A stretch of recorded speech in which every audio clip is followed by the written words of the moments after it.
حضرت عائشہ صدیقہ رضی اللہ تعالی عنہ ارشاد فرماتی ہیں، السنت علی المعتکف اللہ یعود مریضا، اعتکاف بیٹھنے والے انسان کے لیے سنت یہ ہے کہ وہ اعتکاف کی حالت میں کسی مریض کی عیادت کرنے کے لیے نہیں جا سکتا۔ سب سے پہلے مسئلہ یہ سمجھیں، اعتکاف کہتے ہی اسی کو ہیں کہ آخری عشرے کے اندر مسجد کی حدود کے اندر انسان اللہ کی رضا کے لیے آ کے بیٹھ جائے کہ نبی اکرم صلی اللہ علیہ وسلم کی سنت ہے تو میں بھی اس کے اوپر عمل کرنا چاہتا ہوں، تو مسجد کی حدود کے اندر جو کام کرنا چاہے وہ کر سکتا ہے۔ مسجد کی حدود سے بلا ضرورت چند لمحوں کے لیے بھی اگر یہ باہر نکل گیا تو اس کا اعتکاف ختم ہو جائے گا، اس کا اعتکاف فاسد ہو جائے گا۔ اور مسجد کی حدود سے مراد مسجد کا وہ ایریا ہوتا ہے جہاں پر نماز ادا کی جاتی ہے، تو جہاں نماز ادا نہیں کی جاتی وہ مسجد کے حصے میں شامل نہیں ہوتا۔ جس طرح کہ یہ مسجد کا وضو خانہ ہوتا ہے، جوتوں والی جگہ ہوتی ہے، بیت الخلاء ہوتے ہیں، اسی طرح بعض مساجد ہوتی ہیں کہ جن کے اندر کوئی الگ جگہ بنی ہوئی ہوتی ہے جو کسی اور ضرورت کے لیے استعمال ہوتی ہے، اس میں نماز کی ادائیگی نہیں ہوتی، تو ہر وہ جگہ کہ جہاں پر نماز کی ادائیگی نہیں ہوتی وہ مسجد میں شامل نہیں ہے۔ یہی وجہ ہے کہ آپ یہ دیکھیں کہ یہ ساتھ والا کمرہ ہے جس کے اندر اذان دی جاتی ہے، یہ چھوٹا سا ساتھ دفتر ہے، یہ بظاہر دیکھنے میں تو مسجد کے اندر ہی شامل ہے، لیکن کوئی اعتکاف والا بلا ضرورت ان دو کمروں میں سے کسی کمرے کے اندر کوئی چیز اٹھانے کے لیے چلا جاتا ہے، اٹھا کے فوراً آ گیا، اعتکاف فاسد ہو جائے گا۔ تو اعتکاف کا مطلب ہوتا ہے اللہ کا حکم مان کے مسجد کے اندر آپ نے آ کے پکا پکا بیٹھ جانا ہے۔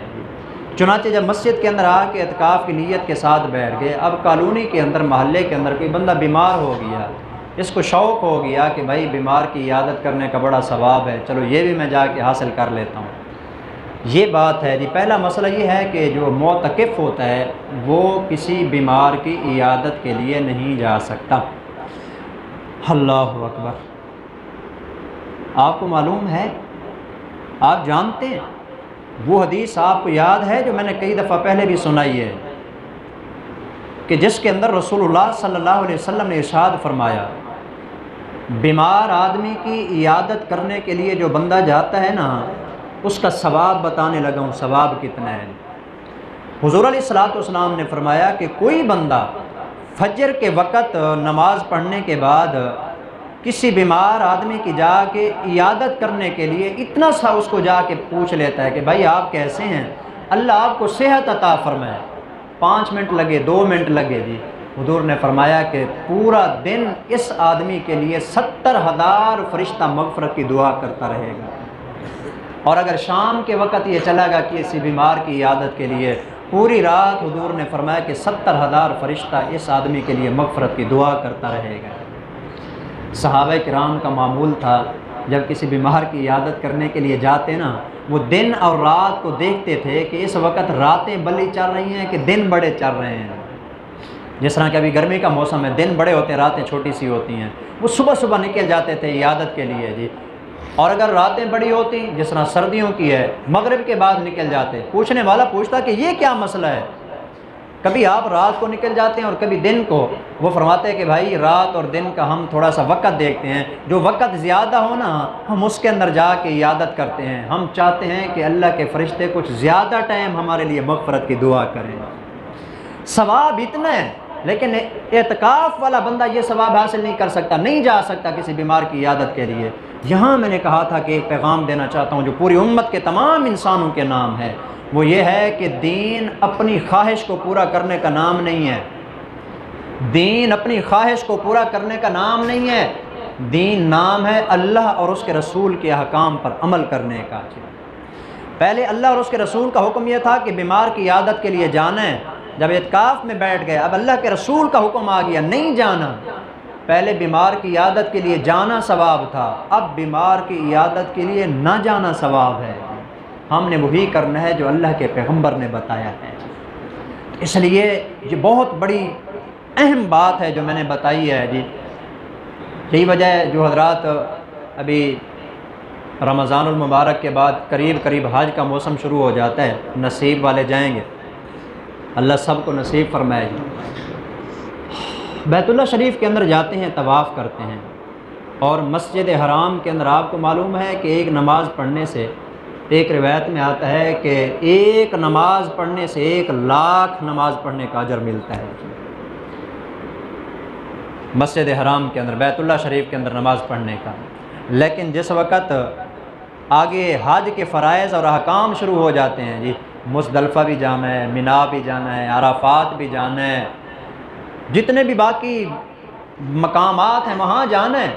خاص طور پر 9 اور 10 کا جو دن ہے نا، وہ بہر ہی گزرتا ہے، حرم شریف میں نماز نصیب نہیں ہوتی۔ اور یہ جو مینا ہے یا مزدلفہ ہے یا عرفات کا میدان ہے، یہ کوئی شہر ہے؟ جنگل بیابان ہے، ادھر ادھر سارے پہاڑ ہی پہاڑ ہیں، درخت نہیں ہے وہاں پر۔ اب کوئی لگا دیے انہوں نے تو اور بات ہے، درخت نہیں ہے، چھاؤں نہیں ہے، خالی کالے پہاڑ ہیں، وہاں پر جا کے رہنا ہوتا ہے۔ مسجد حرام کی نماز چھوڑی اور جنگل میں جا کے پڑے ہوئے ہیں۔ یا اللہ اتنی بڑی برکت والی نماز، اللہ فرماتے ہیں برکت والی نماز نہ دیکھو، یہ دیکھو میرا حکم کیا ہے۔ اللہ کا حکم یہ ہے بیت اللہ شریف کو چھوڑ کے تم نے میدان عرفات کے اندر چلے جانا ہے۔ جی وہاں گئے، یہاں نماز پڑھتے 1,00,000 نماز کا ثواب ملتا، وہاں گئے نماز سے تو محروم ہو گئے، اللہ کے حکم پر عمل کیا، 1,00,000 نماز سے بھی اللہ اجر زیادہ عطا فرمائے۔ اللہ کے حکم کو پورا کرنے کا نام دین ہے۔ پہلا مسئلہ یہ تھا کہ بیمار کی عیادت نہیں کرنی، ولا یشہد جنازتن، اے السنت علی المعتکف اللہ یشہد جنازتن، معتکف آدمی جنازے میں شریک نہیں ہو سکتا۔ جی حالانکہ جنازہ پڑھنے کا بہت بڑا ثواب ہے، جی بہت بڑا ثواب ہے، نہیں جا سکتا، کیوں؟ اعتکاف کے اندر بیٹھا ہے۔ تیسرا مسئلہ ولا یمس المرأۃ، اگر کسی کی بیوی ہے، وہ اعتکاف کی حالت کے اندر اس سے ملنے کے لیے آ جاتی ہے، جی شہوت کے ساتھ، بیوی کو بیوی ہونے کی حیثیت سے جو بندہ کبھی کبھی اس کو ہاتھ لگاتا ہے، اپنی بیوی کو شہوت کے ساتھ اعتکاف کی حالت میں ہاتھ لگانا بھی جائز نہیں ہے۔ ویسے وہ آ سکتی ہے، مل سکتی ہے، ملاقات کر سکتی ہے مسجد کے کسی کونے کے اندر۔ جی نبی اکرم صلی اللہ علیہ وسلم کے بارے میں ایک واقعہ آتا ہے، آپ علیہ السلام حالت کے اعتکاف میں تھے مسجد نبوی کے اندر۔ نبی اکرم صلی اللہ علیہ وسلم کی ایک خاتون جو ہے نا، غالباً حضرت صفیہ ہیں، جی وہ تشریف لاتی ہیں آپ علیہ السلام سے نا ملاقات کرنے کے لیے۔ آپ علیہ السلام کے ساتھ تھوڑی دیر بیٹھی۔ آپ علیہ السلام کی عادت مبارکہ تھی، یہ مسجد کے اندر نا کوئی کپڑا لگا کے نا الگ جگہ بنا لیتے، اس کے اندر اعتکاف کرتے تھے۔ اس کے اندر تھوڑی دیر بیٹھی، بیٹھنے کے بعد جو واپس جانے لگی نا، رسول اللہ صلی اللہ علیہ وسلم مسجد کے کنارے پر اس کو باہر چھوڑنے کے لیے چلے گئے، باہر روانہ کرنے کے لیے گئے اپنی خاتون کو، اپنی زوجہ محترمہ کو۔ جب آپ علیہ السلام وہاں پر کسی خاتون کے ساتھ کھڑے ہوئے تھے، 2 انصاری صحابی نہ وہاں سے گزرے، انہوں نے دیکھا رسول اللہ صلی اللہ علیہ وسلم جو ہے کسی عورت کے ساتھ کھڑے ہوئے ہیں۔ انہوں نے جب یہ منظر دیکھا نا، ذرا تیز قدموں سے نہ چلنا شروع ہو گئے کہ پتہ نہیں حضور کیا بات فرما رہے ہوں گے۔ تو جب وہ تیز چلنے لگے، آپ نے ان دونوں کو پیچھے سے بلند آواز کے اندر بلایا، فرمایا کہ واپس آؤ۔ جب وہ دونوں واپس آئے نا، آپ علیہ السلام نے فرمایا کہ یہ عورت جس کے ساتھ میں گفتگو کر رہا تھا نا، یہ میری اپنی بیوی ہے۔ یہ عورت جس سے میں گفتگو کر رہا تھا، یہ میری اپنی بیوی ہے، یہ کوئی اور عورت نہیں تھی۔ مت کہ تمہارے دماغ کے اندر یہ بات آ جائے کہ اللہ کے پیغمبر پتہ نہیں کس خاتون کے ساتھ گفتگو کر رہے تھے۔ وہ صحابہ کرام کہنے لگے سبحان اللہ یا رسول اللہ، ہماری مجال آپ کے بارے میں، رمضان کے اندر اعتکاف کی حالت میں مسجد میں آپ کے بارے میں ہم یہ سوچیں کہ حضور کسی اور خاتون کے ساتھ گفتگو کر رہے تھے۔ آپ نے فرمایا کہ ان الشیطان یجری من الانسان مجرى الدم، شیطان تمہارے اندر اس طرح چلتا ہے جس طرح کہ رگوں میں خون گردش کرتا ہے۔ جی اب ہماری رگوں کے اندر خون چل رہا ہے، ہمیں پتہ نہیں ہے، جی بڑی تیزی کے ساتھ چل رہا ہے۔ جی حضور نے فرمایا کہ شیطان بھی تمہارے دلوں کے اندر اس طرح وسوسے ڈال سکتا ہے جس طرح خون تمہاری رگوں کے اندر چل رہا ہے۔ ہو سکتا ہے کہ تمہارے دل کے کسی کونے خطرے کے اندر میرے بارے میں یہ بات آ جاتی۔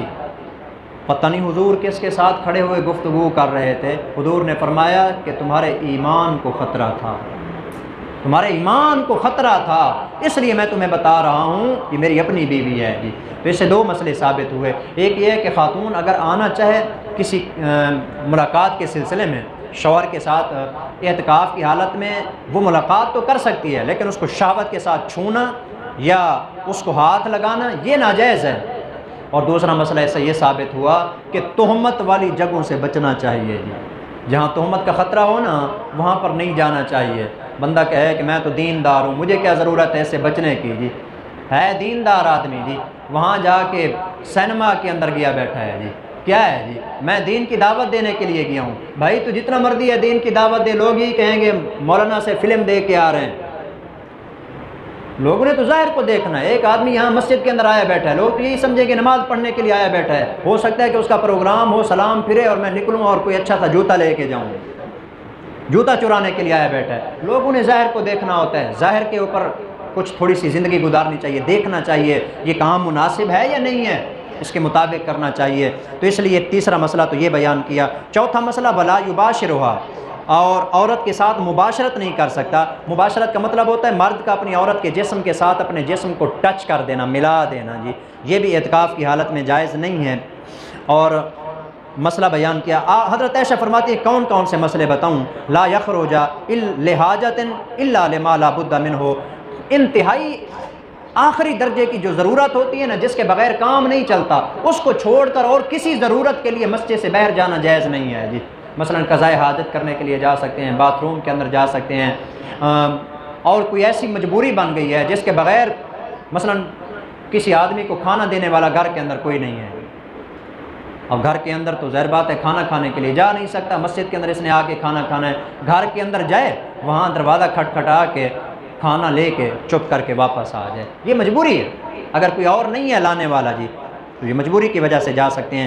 آخری دو مسئلے حضرت عائشہ نے بتائے، فرمایا کہ ولا اعتکاف الا بصوم، بغیر روزے کے اعتکاف نہیں ہوتا جی، بغیر روزے کے اعتکاف نہیں ہوتا، اعتکاف کے لیے روزے کا ہونا ضروری ہے۔ ایک آدمی اب روزہ رکھتا نہیں ہے جی، اعتکاف آیا بیٹھا ہے، کوئی اعتکاف نہیں ہے اس کا۔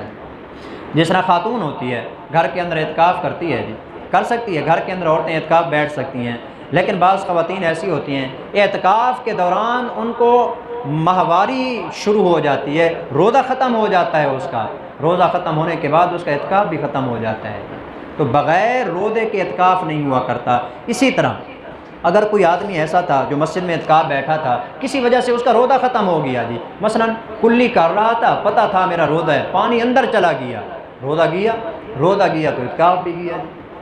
تو کسی بھی حالت میں اگر اعتکاف ختم ہو جاتا ہے نا، روزہ ختم ہو جاتا ہے، اعتکاف بھی ختم ہو جائے گا۔ اور آخری مسئلہ حضرت عائشہ نے بتایا ولا اعتکاف الا فی مسجد جامع، اعتکاف اس مسجد میں ہوتا ہے جس مسجد کے اندر باقاعدہ جماعت ہوتی ہے جی، مستقل طور پر جماعت جہاں پر ہوتی ہے وہاں پر اعتکاف ہوگا، جہاں سرے سے جماعت ہی کو نہیں ہوتی جی، اگر کوئی بندہ وہاں جا کے اعتکاف بیٹھے گا تو الٹا جماعت کی نماز سے ہی محروم ہو جائے گا جی۔